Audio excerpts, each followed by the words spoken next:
Hi hello welcome to my channel cook with Nisa UK ಫುಡ್ಗೆ ಸ್ವಾಗತ. ನಾನಿವತ್ತು ನುಗ್ಗೆಕಾಯಿ ಸೊಪ್ಪನ್ನು ಬಳಸಿ ಉದುರುಬೇಳೆನ ಮಾಡ್ತಾಯಿದ್ದೀನಿ.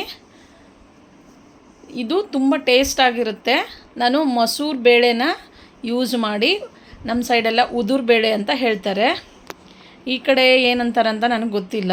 ನಮ್ಮೂರ ಸೈಡೇ ಉದುರುಬೇಳೆ ಅಂತ ಹೇಳ್ತಾರೆ. ನೋಡಿ, ಈ ಥರ ಬೇಳೆ ಸಿಗುತ್ತೆ ನಿಮಗೆ. ಮಸೂರು ಬೇಳೆ, ಮೈಸೂರು ಬೇಳೆ ಅಂತಾರೆ, ಮಸೂರ್ ಕಿ ದಾಲ್ ಅಂತಾರೆ.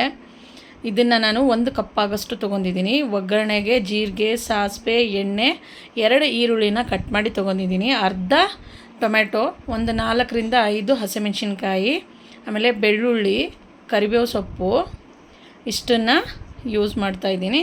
ಇದು ಮಸೂರು ಬೇಳೆ ಅಲ್ವಾ, ಮೈಸೂರು ಬೇಳೆ ಅಥವಾ ಮಸೂರು ಬೇಳೆ. ಇದನ್ನು ನೀಟಾಗಿ ತೊಳ್ಕೊಂಡು ಎತ್ತಿಟ್ಕೊಂಡ್ರೆ ಸಾಕು. ಇಲ್ಲಿ ಒಗ್ಗರಣೆಗೆ ನಾನು ಜೀರಿಗೆ, ಸಾಸಿವೆ, ಆಮೇಲೆ ಸ್ವಲ್ಪ ಕರಿಬೇವು ಸೊಪ್ಪು ಇದನ್ನು ಹಾಕೋತಾ ಇದ್ದೀನಿ. ಇದು ರೊಟ್ಟಿಗೆ, ಜೋಳದ ರೊಟ್ಟಿಗೆ ಅಥವಾ ರಾಗಿ ರೊಟ್ಟಿಗೆ, ಅಕ್ಕಿ ರೊಟ್ಟಿಗೆ, ಚಪಾತಿಗೆ ತುಂಬಾ ಚೆನ್ನಾಗಿರುತ್ತೆ. ಟೇಸ್ಟು ಅಷ್ಟೇ ಚೆನ್ನಾಗಿರುತ್ತೆ ಇದು. ಇಲ್ಲಿ ಬೆಳ್ಳುಳ್ಳಿ ಹಾಕ್ಕೊಂಡಿದ್ದೀನಿ. ಬೆಳ್ಳುಳ್ಳಿ ನೀವು ಬೇಕಿದ್ದರೆ ಹಾಕ್ಕೊಳ್ಳಿ, ಇಲ್ಲ ಅಂದರೆ ಬಿಡಿ. ಈರುಳ್ಳಿ ಹಾಕ್ಕೊಂಡ್ರೆ ಸಾಕು. ನಾನಿಲ್ಲಿ ಬೆಳ್ಳುಳ್ಳಿ ಟೇಸ್ಟ್ ಚೆನ್ನಾಗಿರುತ್ತೆ ಅಂತ ಹಾಕ್ಕೊಂಡಿದ್ದೀನಿ. ಬೆಳ್ಳುಳ್ಳಿ ಸ್ವಲ್ಪ ಕೆಂಪದ ಆದ ತಕ್ಷಣ ನೋಡಿ, ಈ ಥರ ಕಲರ್ ಚೇಂಜ್ ಆಗಬೇಕು, ಆವಾಗ ಈರುಳ್ಳಿ ಹಾಕ್ಕೊಳ್ಳೋಣ. ಈರುಳ್ಳಿನ ಹಾಕಿ ನೀಟಾಗಿ ಫ್ರೈ ಮಾಡ್ಕೋಬೇಕು. ಇವಾಗ ಹಸಿಮೆಣಸಿನ್ಕಾಯಿ 5 ಹಸಿಮೆಣಸಿನ್ಕಾಯಿನ ಯೂಸ್ ಮಾಡಿದ್ದೀನಿ. ಸ್ವಲ್ಪ ಅರಿಶಿನ,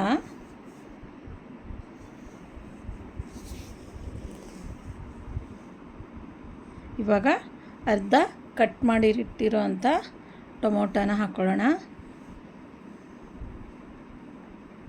ಇವಾಗ ಸ್ವಲ್ಪ ರುಚಿಗೆ ತಕ್ಕಷ್ಟು ಉಪ್ಪು, ನೀಟಾಗಿ ಸ್ವಲ್ಪ ಹೊತ್ತು ಬಾಡಿಸ್ಕೊಳ್ಳೋಣ. ನೀಟಾಗಿ ಬೆಂದಿದೆ. ಇವಾಗ ಬಿಡಿಸಿರುವಂಥ ನುಗ್ಗೆ ಸೊಪ್ಪನ್ನು ಹಾಕ್ಕೊಳ್ಳೋಣ. ಇದು ಎಳೆದಿತ್ತು, ನಾನು ಒಂದು ಚೂರು ಕಡ್ಡಿನ ಹಾಗೆ ಹಾಕಿಬಿಟ್ಟಿದ್ದೀನಿ. ಅದ್ರ ಜೊತೆಯಲ್ಲೇ ನಾವು ತೊಳೆದಿಟ್ಟಿರುವಂಥ ಮಸೂರು ಬೇಳೆನ ಹಾಕ್ಕೋತಾ ಇದ್ದೀನಿ. ಇದು ನೀಟಾಗಿ 1-2 ಸರ್ತಿ ತಿರುಗಿಸ್ಕೊಂಡ್ಬಿಡೋಣ. ನೀಟಾಗಿ ಮಿಕ್ಸ್ ಮಾಡ್ಕೋಬೇಕು ಇದನ್ನು.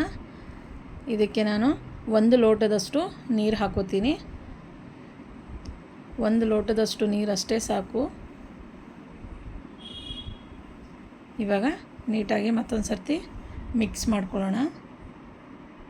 ಅಷ್ಟರಲ್ಲೇ ಅದು ಬೇಯುತ್ತೆ. ಜಾಸ್ತಿ ನೀರೇನು ಬೇಕಾಗಿಲ್ಲ. ನೋಡಿ ಎಷ್ಟು ಚೆನ್ನಾಗಿ ಬೆಂದಿದೆ.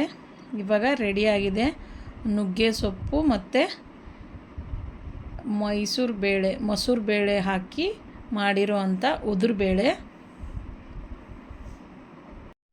ಇವಾಗ ಒಂದು ಪ್ಲೇಟಿಗೆ ಹಾಕಿ ಸರ್ವ್ ಮಾಡಿ ತೋರಿಸ್ತಾ ಇದ್ದೀನಿ. ಸಖತ್ ಟೇಸ್ಟಾಗಿದೆ. ನಿಮ್ಮ ಮನೇಲೂ ಒಂದು ಸರ್ತಿ ನೀವು ಟ್ರೈ ಮಾಡಿ, ಟೇಸ್ಟ್ ಮಾಡಿ, ಕಮೆಂಟ್ಸಲ್ಲಿ ಹೇಳಿ ನಿಮ್ಮ ಮನೇಲಿ ಮಾಡಿದಾಗ